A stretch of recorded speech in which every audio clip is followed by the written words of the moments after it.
On the session today, any standouts for you? Kate, I think the big thing about today was the defensive areas, which once again outperformed. We saw another 52-week high for Telstra, and we also saw APA as well as Ramsay Healthcare go on to 52-week highs. Crown's had a fantastic performance this year. It's hit a high as well.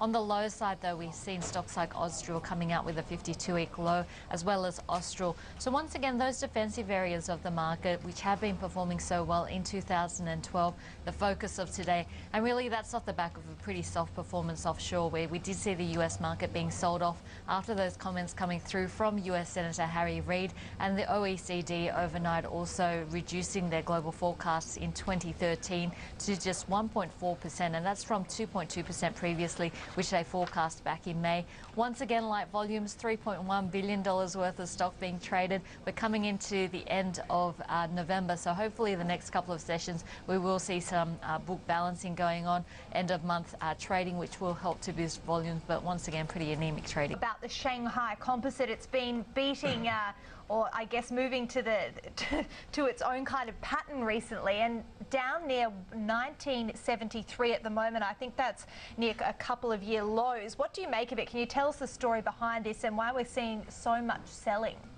Well, we've been seeing selling for the Chinese market all year. In fact, if we have a look at the Shanghai Composite, it's down around about 10% for the year. So if I bring up a graph of the Shanghai Composite over the past year, this is what it looks like.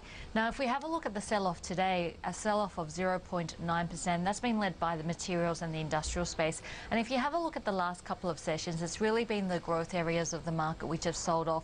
And that tells you that investors are concerned that perhaps the Chinese government isn't doing enough to stimulate the Chinese economy. We've seen 7 quarters of slowing growth in China now, and although we have seen signs that that growth has certainly bottomed in that third quarter, it does look like investors are still a bit nervous. That's even though we have seen a few measures being announced in 2012 to try and help stimulate the market.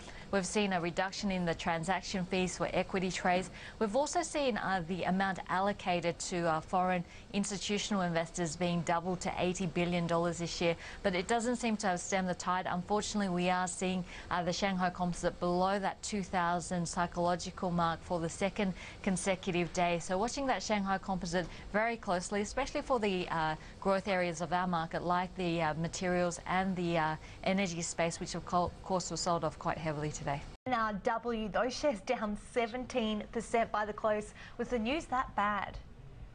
Really does demonstrate how important this AGM season is. Some of the comments coming through from AGM season have really moved stocks quite harshly, and NRW Holdings is a case in point. Its stock down by a massive 17%, and it was comments coming through from the AGM around the first half which really saw this sell-off.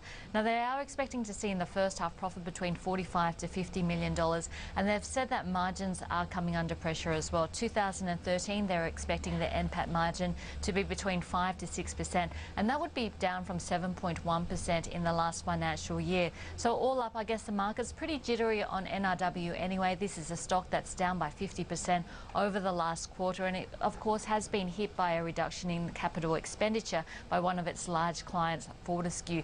The AGM today certainly didn't instill any confidence in the stock, and we did see the losses accelerating throughout the day. So unfortunately, not a good day for NRW shareholders. It does look like we may see some broker downgrades on the back of some of the guidance coming through from the AGM today. The stock down by 17%. Yeah, David,